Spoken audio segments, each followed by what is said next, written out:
And good evening. Hi, Adrian here, Quantum Leap Consulting. How are you? Hope you're having a fantastic Thursday. Live here for day 4 of 5 for my Master Your Success Mindset Masterclass. Hope you guys have had an amazing weekend so far, or week so far. I've really enjoyed the few days that we've spent together. Looking forward to spending today with you guys as well. If you are out there, drop me a line, drop me a post and a comment, so I can know who's out there and know where you are. Even if you're going to be watching this on the replay, by all means, please tag hashtag replay so I can see that people are watching it after the fact. And I must say, I've had an amazing time this week talking to you all here, and knowing that this is going to be available on my Facebook page, on my LinkedIn, and on our YouTube channel for Quantum Leap Consulting, as a resource for you guys going forward. It's absolutely amazing, and I'm delighted that so many of you have managed to be here this week. So, before we get into today's topic, I would like to give a little bit of a recap over what we went through in the days up until now. So Monday we started off talking about goals and the importance of goals and the importance of choosing the right goals. Too many of us choose the wrong goals, and that's why we end up not achieving them, because they're not the goals that are worthy of us. They're not the goals that we should be chasing after, and that's part of the reason why we don't actually achieve them. If you remember back to Monday, we talked about type A goals, type B goals, and type C goals. Type A goals are goals that we know we can achieve. Most of the time, they're things that we have done before, whether that is something as simple as buying a new car, or buying not necessarily a new car but a newer car, or something like that. Most of us have done that before in the past, so you'd understand that that's something that you have done before.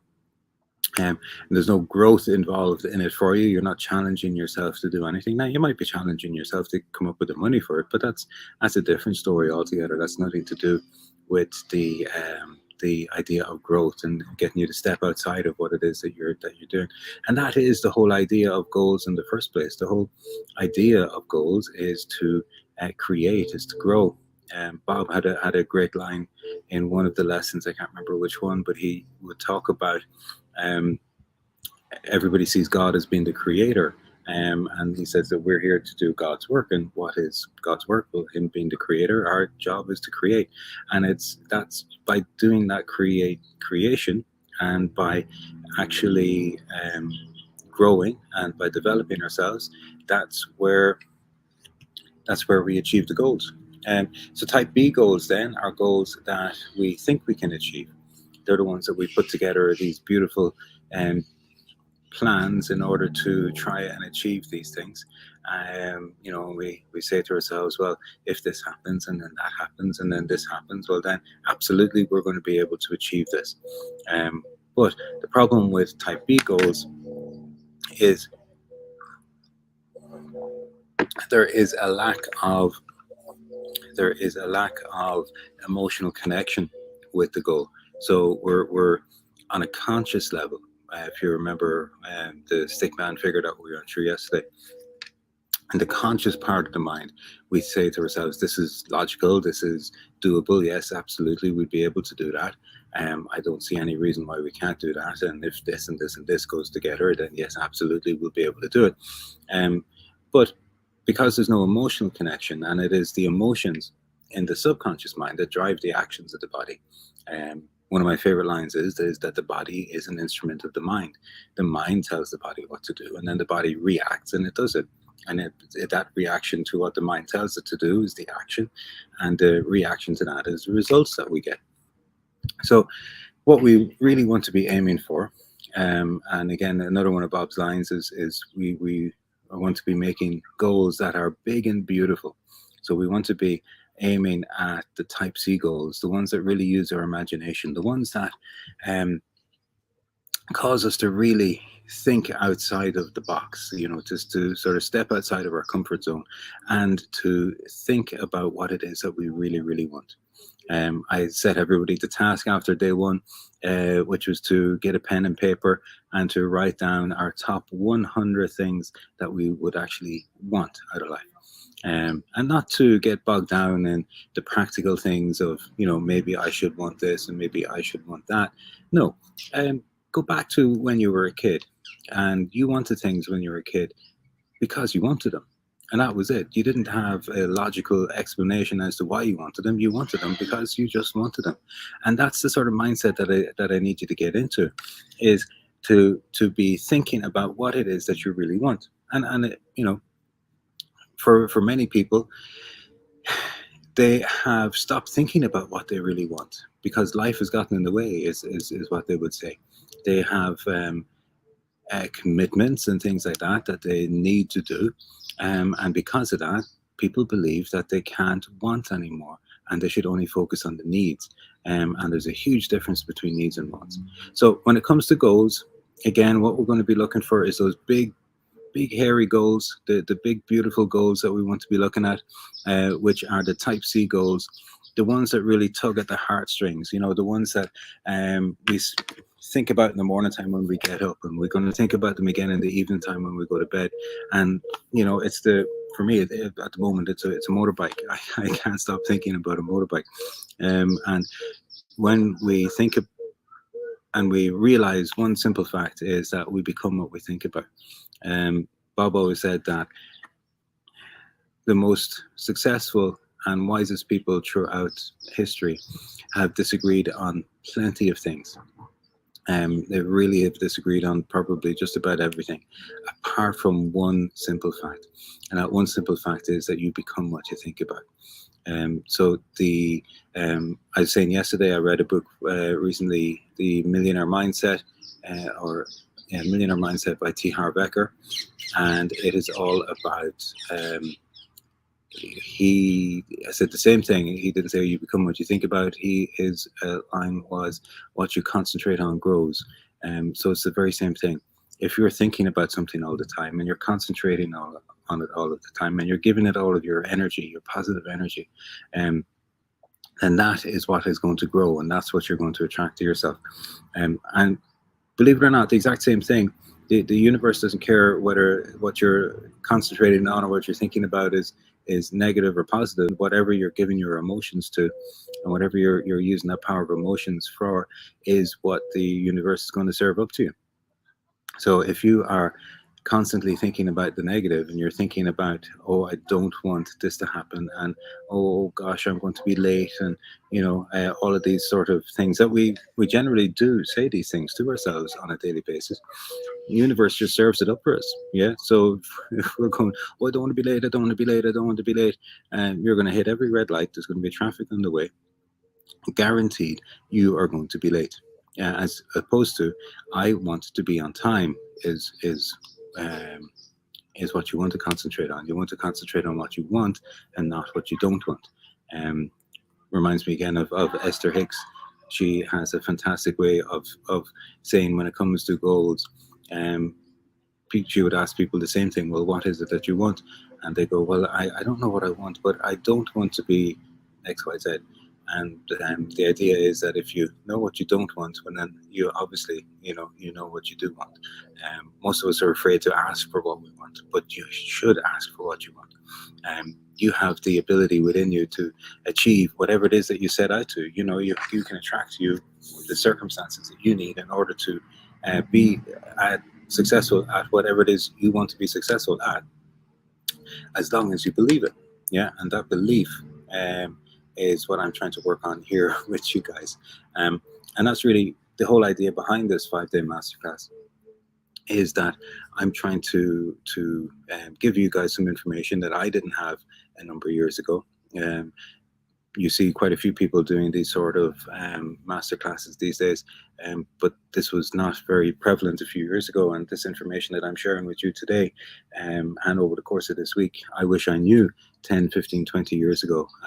It would have been fantastic to have learned it at a different stage in my life. Now, I'm forever grateful that I have learned it now, and I'm spending the remainder of my life trying to share it with as many people as possible, and people of all ages. and the earlier in their life cycle, the better. So that's goals. Yeah. So you want to be aiming for the type C goals, the big, beautiful goals, the goals that really connect with your heartstring or pull at your heartstrings that you can't stop thinking about. Now, on day 2, then we spoke about self-image, and the self-image is something that's very, very powerful, and self-image will actually determine your success or not. We Dr. Dr. Maxwell Maltz, he was a plastic surgeon in the US back in the 1960s, and he hypothesized that we had two images, the inside image, the self-image that we have of ourselves within our minds, and then there's the outside image, the image that we project to everybody. And it's this self-image, this image that we hold of ourselves within ourselves, is what determines how successful or otherwise we are. For most people, if they have a very positive self-image of themselves, their results will be positive, and they will be successful. And if they have a negative self-image of themselves, that the opposite would be true. Yesterday, then, we got onto what is probably my absolute favorite lesson of the Thinking into Results program. Couldn't believe that I had never been taught any of this in 30 something years of life before having found PGI, and ever since having found it, this is the thing that I share with people the most. I was at a conference about a month ago, and I spent the evening drawing the stick diagram or the stick figure with and explaining how the mind works to people, and I just think it's phenomenal. And I believe that everybody should understand how their mind works, and once I understand how my mind works, then I understand how your mind works, because we are, no matter who you are, we're all very similar in how we actually think. Another one of my favorite quotes is, only 2% of the population think, 3% of the population think they think, and 95% of the population would rather die than think. Mental activity doesn't mean that we're thinking. And most of the time what we do is we have these paradigms that control about 90% of what we do on a daily basis, so that we don't have to think. And these paradigms, as we said yesterday, live in the subconscious mind. And they are like little mental programs. There could be a collection of habits that were formed in our little life or when we were children, right up until the present day, and those paradigms control pretty much everything that we do every single day.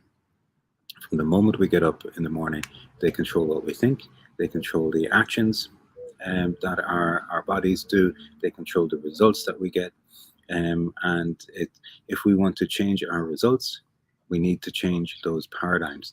So we not only need to recognize whether the results that we have, that the paradigms that we have are positive or negative, we need to understand how do we then, if they are negative, how do we change them, or how do we write a new paradigm for ourselves that's going to give us a different result. Now that leads us on to today, and we're going to talk today about a little thing that Bob used to always call the terror barrier.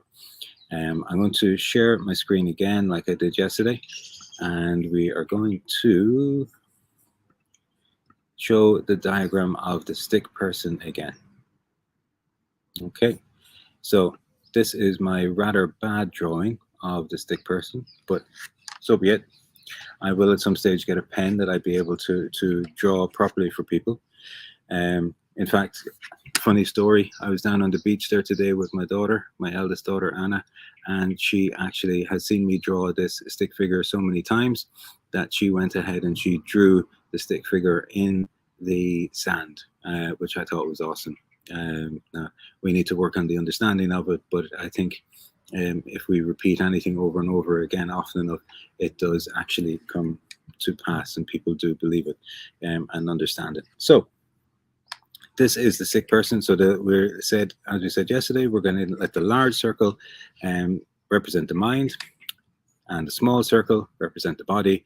The body is an instrument of the mind. The mind controls the body. We split the mind itself into the conscious mind and the subconscious mind. The conscious mind is also quite often referred to as the thinking mind. So this is where the thoughts come in to our minds. We have the power to either accept or reject any of the thoughts that come into our minds. Quite often, unfortunately, what we do is we accept thoughts that we should be rejecting. But that's another lesson. But when we accept the thought and we pass that thought then over to the subconscious mind, those thoughts then become a belief, and these beliefs then control the vibration that we are in as a person. So this might be a little bit too much for today, but on the basis there is a law of vibration. Everything vibrates. I'm vibrating, and my hand vibrates. Everything, absolutely everything in the world vibrates. But we're at such a high frequency that it looks like we're solid. So our thoughts are also in the form of a vibration. And when we are, and our beliefs then are in another vibration. So once we put this thought over into our subconscious mind, that belief that is at a vibration that causes our body to do something. So our body is in the same vibration as what our beliefs are. And then that is what causes the action. The A down here is for action. And the action then causes the reaction. And that reaction can either be a positive reaction or a negative reaction, depending on what it is that our belief is doing, what it is that our paradigm is doing. So let's say, as I said yesterday, for example, if we had a negative result, so we trace it back. Most coaches and most mentors will get you to work here on the actions. I like to think that within PGI, we go back one step further and we go back into the subconscious mind, because we need to figure out what is driving the action. It's not enough just to change the action, because if you don't change what drives the action, then eventually you will go back to the same actions that you've done previously, and you'll go back to your same old results. So it's important to work in here. Now, when it comes to talking about the terror barrier, the terror barrier in itself is a lesson within the Thinking into Results program, and it's a really, really important one. What I've tried to do with structuring this masterclass over the last couple of days is to draw a sort of a path for everybody. So the first thing that we talked about was goals. Then we were talking about the self-image. The self-image determines whether we achieve our goals or not. The paradigms also determine whether we achieve our goals or not. And then this terror barrier builds on the understanding of the paradigm itself to determine whether we achieve our goals or not. So I'm going to use the stick diagram here, the stick image here, to try and explain the terror barrier a little bit. So say this is a person. This person is thinking what we call X-type thoughts, which means they have X-type beliefs. Yeah. So say this is a person who earns 50,000 euros a year, dollars, euros, whatever it is, per year, and they are a person. So that is their thought. Their thought is, I earn 50,000 per year. That then transitions over into their belief, and their belief is that they are a person who earns $50,000 euros a year. That creates a behavior, and that behavior gives them a job, let's say, that pays them $50,000 per year. Yeah. So the thought creates the belief creates the action creates the reaction, and that is going to be somebody who earns 50,000 a year. Now, a person who earns 50,000 a year isn't going to be thinking the same thoughts up here as somebody who earns 150 or 250,000 euros a year. For most people, that's a crazy amount of money, and they can't even imagine how somebody who earns that amount of money thinks. But let's say, for example, that this person is beginning to have, easiest way to do it is to call it a why idea. Yeah. So this why idea is out here, and they're beginning to think of something, and they allow this thought to come into the conscious mind. And as long as it stays in the conscious mind, it doesn't really matter. Nothing's going to change. It's not until we take the thoughts and we pass them over into the subconscious mind, when we become emotionally connected with it, that something actually happens. But for here, this person has this Y idea, and it stays in the conscious mind. So nothing happens. They stay exactly where they are, and they're continue earning their $50,000 euros a year. So let's say, for example, then that they do begin to entertain the idea, and they get an emotional connection with it, and they pass the thought over into the subconscious mind, so that they're now emotionally connected with it. Now, this is where we start to get into a little bit of a problem for the person, because the person is in beginning to step outside of their comfort zone. And once they're starting to get outside of their comfort zone, they're going to have this Y idea in the subconscious mind, and then they pass that Y idea over here into the actions, into the body. Yeah. And that is what we call a chaotic vibration, because not only do they have their usual X type thoughts and their X type beliefs and their X type actions, but they now have this extra bit in there as well, this Y vibration. And that is what we call a chaotic vibration. And that is what the terror barrier is. The terror barrier is when you have this chaotic vibration within the body. And what happens then is they start to entertain, they have doubt doubt and worry registers up here in the conscious mind. And that translates into fear and emotion. Fear. Emotions really are a word that was invented to describe the conscious awareness of our physical vibration. So if we are in this XY vibration, you've got two emotions going against each other. So we're then in fear, and this would be, I would call, anxiety down here. So we have doubt and worry in the conscious mind, fear in the subconscious mind as the emotion, and then down here on the physical, down the physical plane, we have anxiety. I know from personal experience, back in my school days, I would have suffered quite a lot from anxiety. And it was one of those things that I didn't understand this. Obviously, I didn't understand what was going on in my mind, but the mind can actually make you physically sick if you allow it, if you allow those thoughts and those emotions to get into it. And I know in Ireland anyway, we have a thing on a Sunday night we call the fear of going to school the next day and the homework isn't done. And it's that fear that creates that anxiety within the body, and it's a physical thing. You can feel it, and it can make you sick. So this is then the terror barrier when you're in this level here with the anxiety. And the only way to push through it, the only way to get through that terror barrier and to break through into what we call freedom, is knowledge and understanding. And the only way to get knowledge and understanding is to study. And this is what I have done over the last number of years, what I coach other people to do, and what I encourage you to do as well, is to get this understanding of what is going on both a mental and a physical plane within your body when you get into this terror barrier section. Yeah. Because once freedom is on the other side of the terror barrier, once you're able to progress through that terror barrier, knowing what you know, I mean, the fear never goes away. You're always going to have that little bit of fear. But once you actually have the understanding and you understand what is going on, well, then you're able to push forward through the doubt and the fear, doubt and worry, past the fear, or forget about the anxiety, and then you're in freedom and an area of well-being. So that can be an awful lot to take in. I understand that can be an awful lot to take in when it comes to understanding the paradigms and understanding the terror barrier for the first time. So this is coming up to the end of day 4, and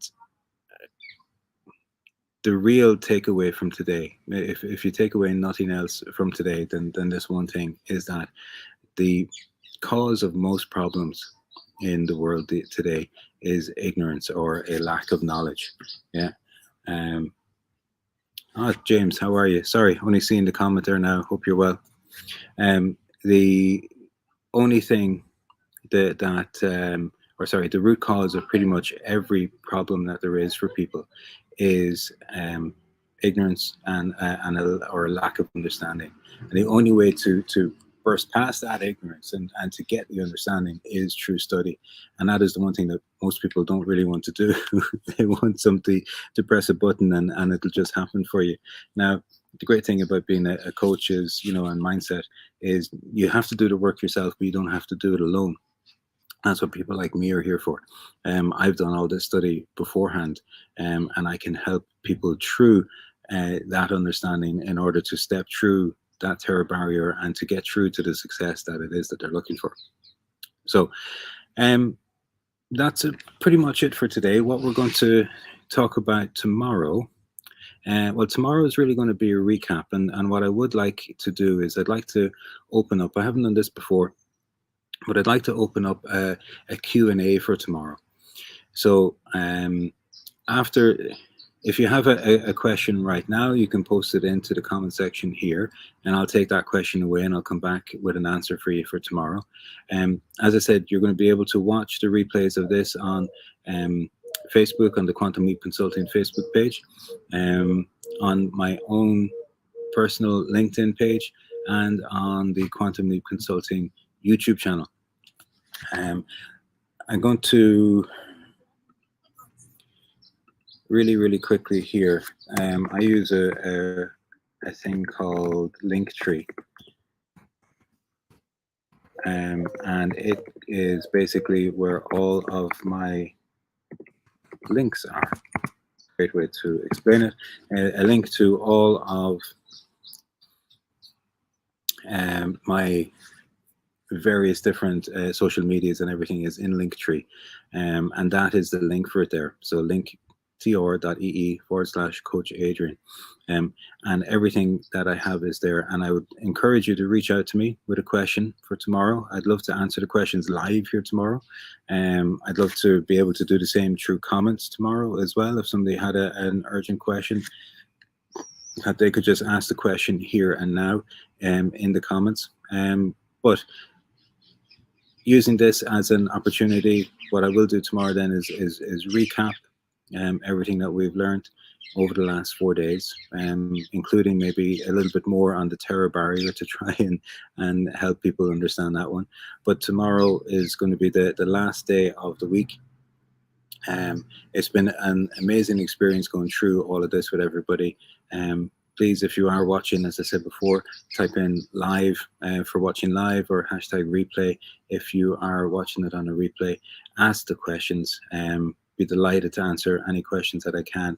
And also an invite to everybody to click on the Linktree link. You'll find all my links to all my various social media. Also in there is a free preview of lesson 1 of the Thinking into Results program, hosted by Sandy Gallagher and Bob Proctor. I'd encourage everybody to look at that one, because it goes into an awful lot about what I was talking on day 1 in relation to goals and the different types of type A, type B, and type C goals. And it would be fantastic if people were to watch that. Then you also, if you drop me an email, I have a free gift for everybody, which is a copy of Bob's New York bestseller, or New York #1 bestseller book called You Were Born Rich. And I can send that to anybody. I would highly encourage everybody to read it. It is without a shadow of a doubt, it goes into an awful lot of what we speak about during the Thinking into Results program. And it is a fantastic read. And it will really help you understand yourself a little bit more. And the more you understand yourself, the more you're able to understand other people. And that's it for this evening. So thank you very much again. It's great to see people on here. I have one last thing I'm going to put down the bottom, which is a book recommendation that I have for everybody. It is a book which has been Bob had a copy of this book that he read every single day. Not the whole book, obviously, but he read a piece of it every single day for over 60 years. And the book is Think and Grow Rich by Napoleon Hill. It is an amazing read. It was written just about over 100 years ago and is as relevant today as the day it was first written. It is, without a shadow of a doubt, the it's an amazing read, and can be found on Amazon. It's absolutely perfect. Listen, thank you very, very much. I will see you here tomorrow for our live Q&A, a wrap up of the week, and an invitation to you all to come and join me and learn some more. Listen, thank you very much. Have a great evening wherever it is that you are. I'm going to go off and have my dinner, and I will see you all later. Thanks a million. Bye now.